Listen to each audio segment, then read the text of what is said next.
teman-teman semua yang ada di sini.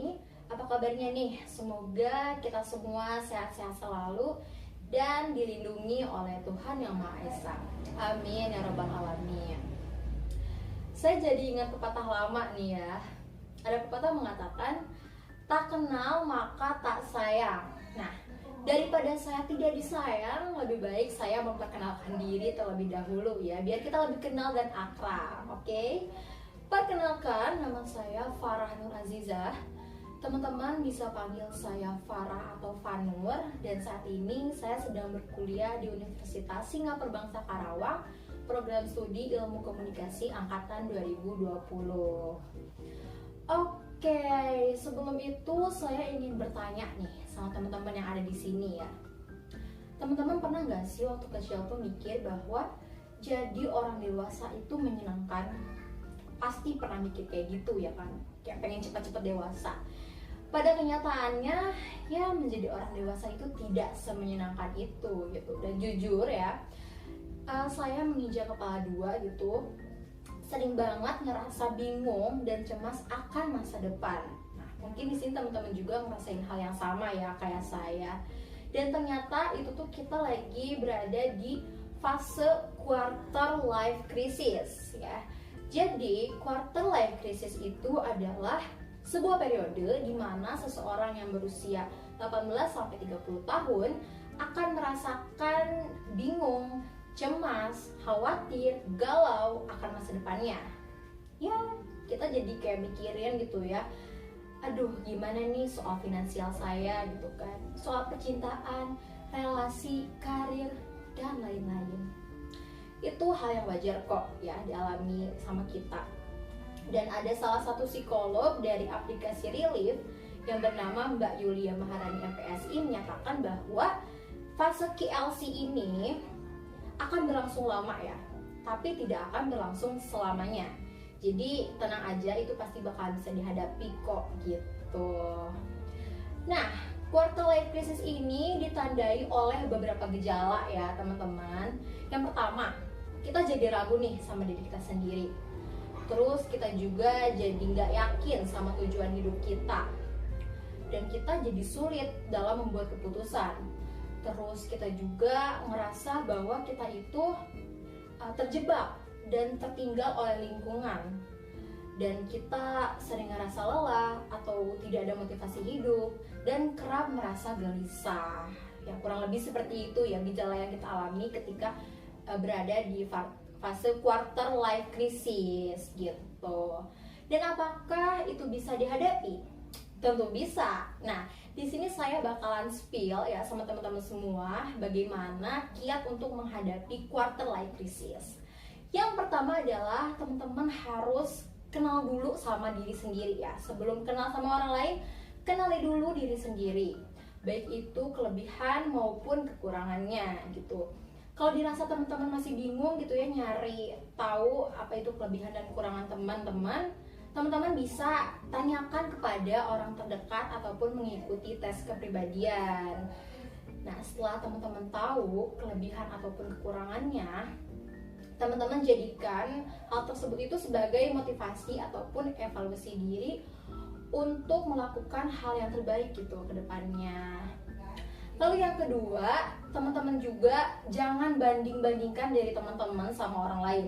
Stop bersikap kayak gitu ya.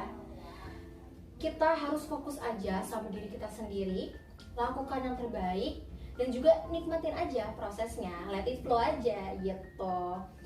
Lalu selain kita fokus sama diri kita sendiri, kita juga harus mencari suasana atau lingkungan yang baru ya. Dan contoh kecilnya belajar deh. Kita kan mahasiswa ya, belajar di rumah aja gitu kan sekarang karena pandemi COVID-19. Nah, lama-lama kalau kita belajar di rumah juga bosen gak sih ya kan, suntuk juga. Nah, maka dari itu coba deh teman-teman pergi keluar sama temennya gitu kan, liburan kek atau belajar bareng, sharing-sharing, tapi tetap untuk ikuti prokesnya ya teman-teman. Selain itu kita juga bisa banget untuk buat planning 5 tahun ke depan. Nah sekarang kita mikir nih ya, 5 tahun ke depan aku bakalan jadi apa ya? Kayaknya aku bakalan jadi orang hebat deh. Apakah bisa? Tentu bisa dong ya. Asalkan teman-teman itu harus merencanakannya dengan matang, kayak dipersiapin gitu loh, hal-hal detailnya seperti apa, terus nabung juga, dan ya udah tinggal wujudkan aja tuh impian kalian. Ya kunci utamanya sih kalian rencanakan dengan matang, karena kalau kita udah merencanakannya dengan matang, itu peluangnya itu lebih besar gitu untuk hal tersebut dapat terwujud seperti itu teman-teman. Lalu teman-teman juga bisa mengurangi sosial media, ya penggunaan sosial media maksud saya. Iya dong, harus banget sih ya menurut saya, karena kalau misalkan kita terus-terusan buka sosmed nih ya, salah satunya misalkan Instagram. Di Instagram kita ngelihat banyak orang ngepost jalan-jalan keluar kota, keluar negeri, ataupun ngepost OOTD kekinian. Itu bisa banget kan ya bikin kita insecure, iya gak sih? Maka dari itu, coba deh batasi penggunaan media sosial dan fokus aja sama diri sendiri. Fokus apa yang harus kita kerjakan saat itu, dan udah jangan fokus sama kebahagiaan orang lain gitu.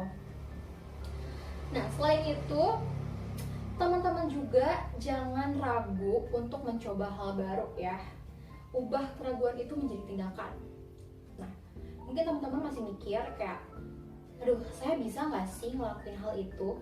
Apakah saya mampu? Saya cuma punya ilmu segini. Apakah saya bisa ngelakuin hal itu? Bisa teman-teman, pasti bisa. Saya yakin kok, asalkan teman-teman mau mencobanya. Urusan berhasil atau tidaknya itu udah deh urusan belakangan aja gitu ya. Yang penting teman-teman tuh udah mencoba.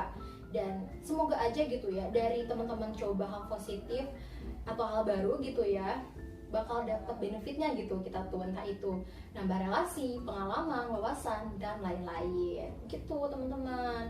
Nah, teman-teman juga harus percaya sama masa depan.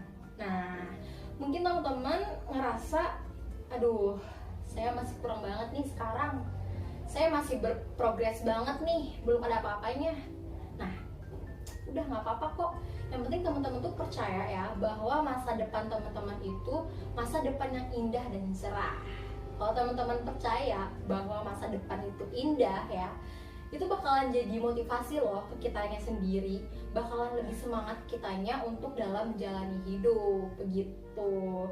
Dan yang terakhir, terapkan rumus 3B. Tebak apa coba 3B? Bukan pensil 3B ya, bukan. 3B itu berarti kita harus bersyukur, berdoa, dan berserah diri. Ya, bersyukur dengan apa yang kita miliki, apa yang Tuhan kasih ke kita. Lalu kita juga harus berdoa sebelum melakukan sesuatu, dan lakukanlah sesuatu tersebut dengan semaksimal mungkin. Dan juga kita harus berserah diri. Hasilnya kita serahkan aja sama yang di atas. Begitu teman-teman. Nah, itu dia kiat-kiat untuk menghadapi quarter life crisis. Teman-teman tenang aja ya, kita pasti bisa kok menghadapinya, asalkan kita juga harus punya solusi gitu ya, seperti menerapkan kiat-kiat tadi dalam kehidupan sehari-hari. Oke, kunci utamanya sih adalah fokus sama diri sendiri, lakukan yang terbaik, dan terapkan rumus 3B. Bersyukur, berdoa, dan berserah diri kepada Tuhan Yang Maha Esa. Nah, alhamdulillah ya, ini kita udah di penghujung nih ya teman-teman.